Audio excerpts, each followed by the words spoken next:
Abu Wahid Al-Laitsi radhiyallahu anhu bahwasanya ketika Rasulullah SAW sedang duduk di masjid, tiba-tiba datanglah tiga orang, dua orang di antara mereka menghadap Rasulullah SAW, sedangkan yang atau sedangkan yang satu pergi, kedua orang itu berhenti pada majelis. Rasulullah SAW, salah seorang dari mereka melihat tempat longgar pada lingkaran majelis itu, maka ia pun duduk di situ dan lain duduk di belakang mereka. Sedangkan orang yang ketiga berpaling pergi ketika Rasulullah SAW telah selesai. Beliau bersabda, maukah aku beritahukan kepada kalian tentang ketiga orang itu? Adapun yang pertama, ia mencari tempat perlindungan kepada Allah, maka Allah memberi perlindungan kepadanya.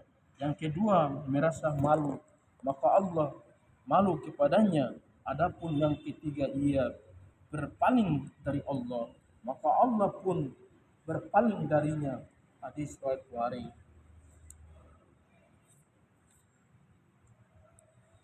Dari dari Abu Harun Al-Abdi rahimahumullah, dari Abu Sa'id Al-Khudri radhiyallahu anhu, dari Nabi sallallahu alaihi wasallam, beliau bersabda, akan datang kepada kalian orang-orang laki-laki dari arah timur untuk belajar. Jika mereka datang kepada kalian, berpesanlah kepada mereka mengenai kebaikan. Abu Hurairah berkata, Abu Sa'id radhiyallahu anhu, jika melihat kami berkata, selamat datang orang-orang yang diwasiatkan Rasulullah SAW. Hadis riwayat Tirmidzi.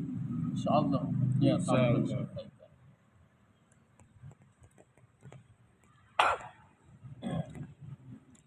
Fadilah zikrullah. Dari Abdullah radhiyallahu anhu, ia berkata, aku mendengar Rasulullah SAW bersabda, Allah jauh lebih bergembira dengan taubat seseorang hambanya yang mukmin daripada seorang laki-laki bersama hewan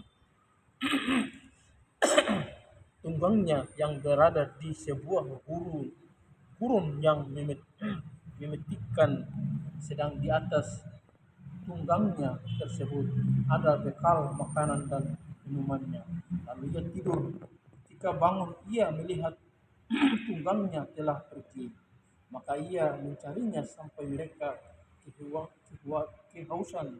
Ia berkata, aku akan kembali saja ke tempatku semula. Lalu tidur sampai mati. Lalu ia tidur dengan meletakkan kepalanya pada lengannya untuk mati. Ia pun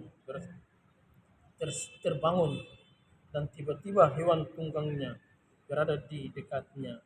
Di atasnya masih terdapat bekal makanan dan minumannya. Maka Allah lebih bergembira dengan taubat seseorang hamba mukmin daripada orang tersebut dengan kendaraan dan bekalnya. Hadis riwayat Muslim.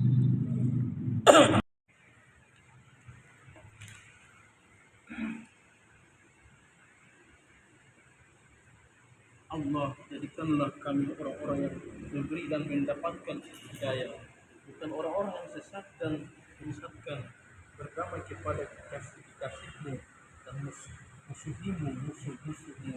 Mencintai orang-orang yang mencintaimu dengan rasa cinta darimu, dan memusuhi orang yang menyelisihimu dengan rasa permusuhan darimu. Ya Allah, inilah doaku dan engkaulah yang bisa mengabulkannya, dan inilah usahaku dan kepadamu lah aku berserahkan diri.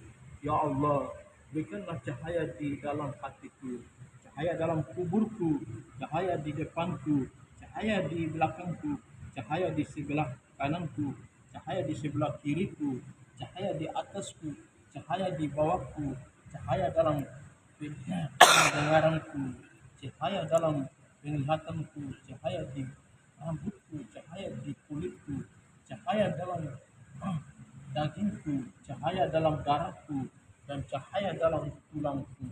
Ya Allah, kuatkanlah cahayaku, berikanlah aku cahaya, dan jadikanlah cahaya untukku.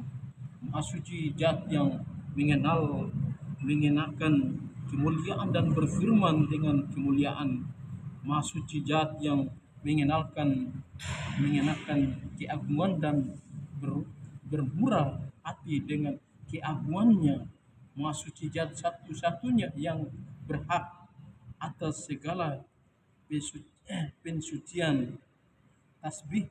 Maha suci Zat yang memiliki segala keutamaan dan kenikmatan. Maha suci Zat yang memiliki segala keagungan dan kemuliaan. Maha suci Zat yang memiliki kebesaran dan kemuliaan. Hadis riwayat Tirmidzi. Insyaallah niat amalan sampaikan.